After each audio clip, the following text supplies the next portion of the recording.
بسم اللہ الرحمن الرحیم الحمد للہ والصلاة علی اہلہا اما بعد فقد قال اللہ تبارک و تعالی وللہ علی الناس حج البیت من استطاع الیہ سبیلا اتم الحج والعمرۃ للہ. عمرہ ہو یا حج ہو، سب سے پہلا حکم احرام کا ہے.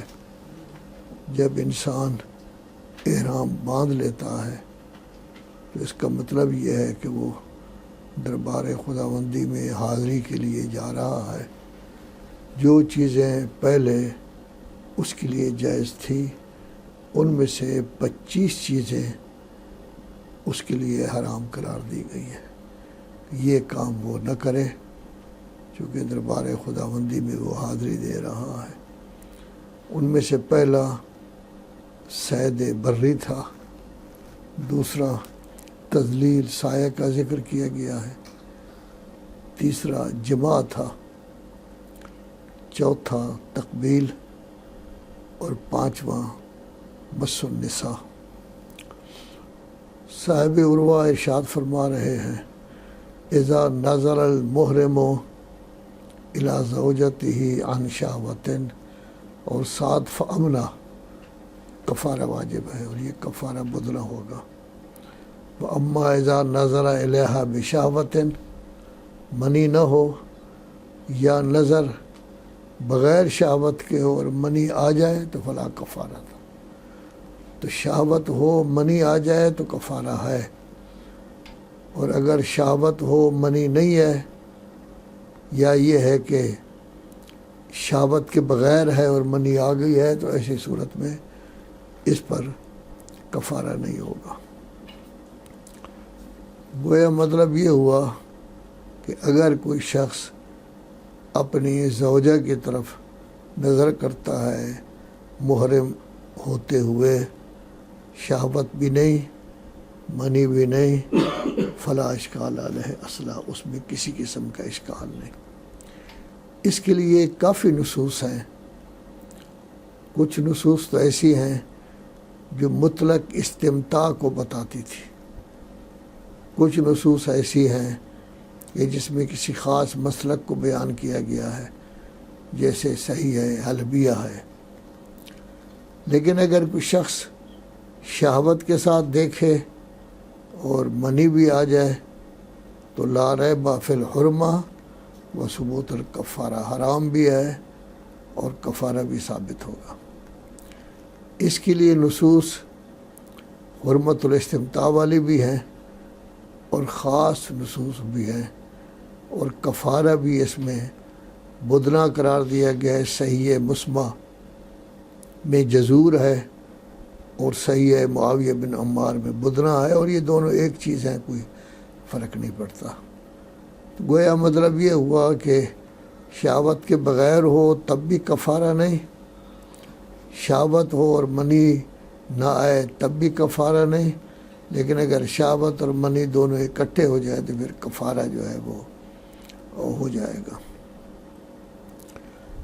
صحیح ابھی بصیر پہلے گزر چکا ہے، اس میں یہ کہا گیا ہے کہ ایسی چیز کی طرف نظر کرنا جو اس کے لیے حلال نہیں، جیسے کسی اور کی بیگم کی پنڈلی کو دیکھتا ہے. تو میں نے اس کے بارے میں سوال کیا کہ اگر اس نے نظر کی ہے اور امناع ہو گیا ہے تو اس میں حرام بھی ہے اور کفارہ بھی ہے. تو اور اگر اس نے نظر شہوت کے ساتھ کی ہے، منی نہیں نکلی، تو ایسی صورت میں شرعاً حرام ہے. تو گویا مطلق استمتاع بھی حرام ہے اور اس طرح کی نظر کرنا جو ہے وہ بھی حرام ہے.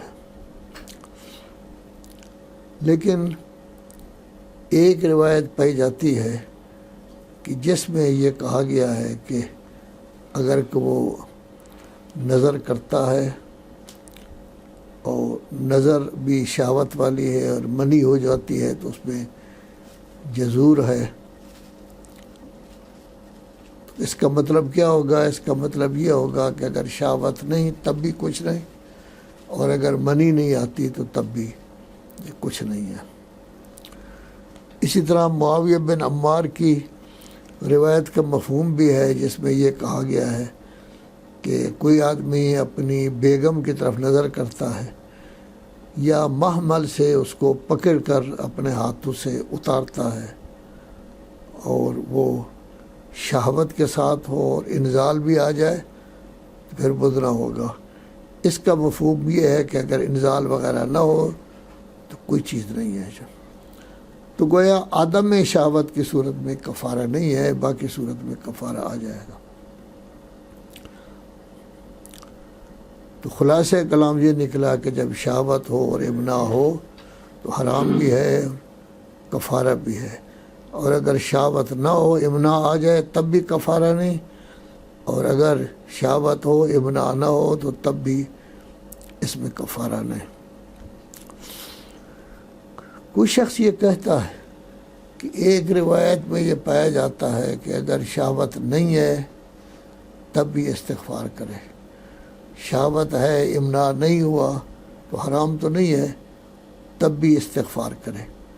استغفار کا مطلب یہ ہے کہ اس کام میں حزازت ہے، منکست ہے، ٹھیک نہیں ہے، تو جب اس میں ہے تو پھر گویا کہ کوئی نہ کوئی حکم بھی اس پر جو ہے وہ آ جانا چاہیے تھا۔ تو استغفار کا کہنا یہ علامت ہے کہ کوئی نہ کوئی گڑبڑ ہے، لیکن اصل استغفار اس پر دلالت نہیں کرتا کہ گناہ کے بعد کہا گیا ہے، بلکہ کوئی کام ایسا کریں جس میں کچھ نہ کچھ نقص ہو، حرام نہ ہو تب بھی استغفار کریں، کسی کام میں مرجوحیت پائی جائے تب بھی استغفار کریں، کسی کو اگر آپ نے ذرا کڑوی آنکھ سے دیکھا ہے تو یہ بھی ٹھیک نہیں ہے، تکبر ہے، تب بھی گویا کہ کیا کرے؟ استغفار کرے۔ تو استغفار جو ہے وہ مخصوص نہیں ہے گناہ کے ساتھ۔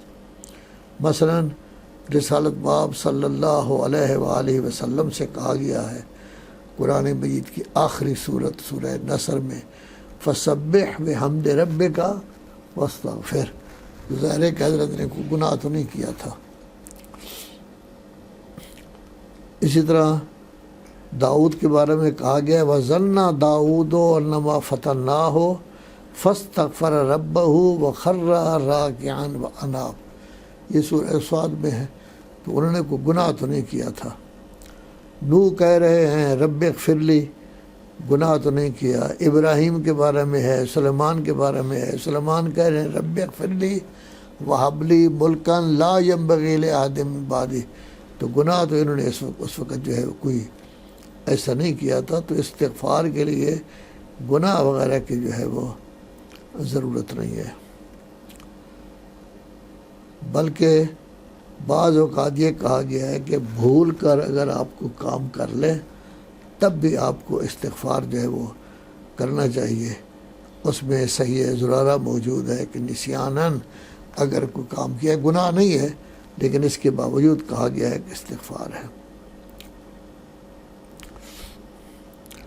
صاحب وسائل علیہ الرحمہ نے کفارات استمتاع کی بحث باب نمبر 17 میں ایک نئی چیز ذکر کی ہے کہ کفارہ ہے بشہوتن، خواہ امنا یا منی نہ ہو۔ حالانکہ ہم نے تو کہا ہے نا کہ منی نہیں ہے تو پھر کفارہ نہیں ہے، تو انہوں نے کہا شہوت کی صورت میں کفارہ ہے، تو جب کہ ہم نے کہا ہے کہ کفارہ ایسی صورت میں نہیں ہے، تو انہوں نے یہ کہا ہے، لیکن یہ روایت اگرچہ موجود ہے جس کی وجہ سے انہوں نے کہا ہے، لیکن یہ روایت متروک ہے اور اس کی طرف کسی عالم نے بھی توجہ نہیں کی، لہذا اس کی طرف ہم نہیں جائیں گے۔ تو نتیجہ یہ نکلا کہ شہوت کے ساتھ امناع ہو تو تب کفارہ ہوگا۔ معاویہ بن عمار کی روایت سے بھی یہی معلوم ہوتا ہے، صحیح ہے ابی یسار سے بھی یہی معلوم ہوتا ہے، موثقہ ابن عمار سے بھی گویا کہ یہ معلوم ہوتا ہے، لذا جس روایت میں یہ کہا گیا ہے کہ امنا ہو یا نہیں ہے، شہوت کی صورت میں دینا پڑے گا۔ اس روایت کی طرف علماء کرام نے کوئی توجہ نہیں کی، چونکہ اس کے خلاف ڈھیر ساری روایات موجود ہیں جو قابل عمل ہے۔ بعض لوگوں نے یہ بھی کہا ہے کہ صاحب وسائل کا یہ فرمانا یہ تقیتاً ہو سکتا ہے۔ یہ تقیتاً بھی روایت جو ہے وہ اس کا کوئی ثبوت نہیں ہے، کیونکہ ابن قدامہ مغنی میں یہ کہتے ہیں کہ کفارہ اس وقت ہوگا جب شہوت کے ساتھ امنا ہو تو، اور مغنی میں ہی انہوں نے یہ لکھا ہے کہ احناف اور شافعیہ بھی اگر امنا نہ ہو تو کفارہ کے قائل نہیں۔ تو ابن قدامہ بھی گیا، احناف بھی گئے، شافعیہ بھی گئے، تو کوئی خاص مسلک کوئی ان کا بھی ایسا نہیں ہے کہ جس میں کفارہ کہا گیا ہو۔ تو ایسی صورت میں تقیہ وغیرہ کا بھی یہ جو ہے وہ یہ نہیں ہو سکتا، بلکہ یہی کہا جائے گا کہ یہ روایت متروکہ ہے۔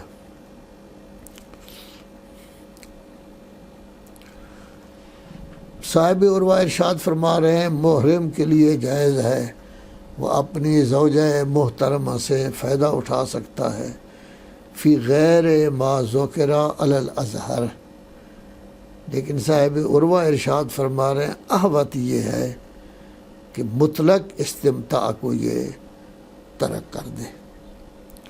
تو اصل میں جہاں تک روایات کا تعلق ہے اس میں استمتاع کی جو شکلیں ذکر کی گئی ہیں وہ نظر بشہوت ہے، پھر امناع کا ذکر کیا گیا ہے، پھر تقبیل کا ذکر کیا گیا ہے، پھر مس کا ذکر کیا گیا ہے۔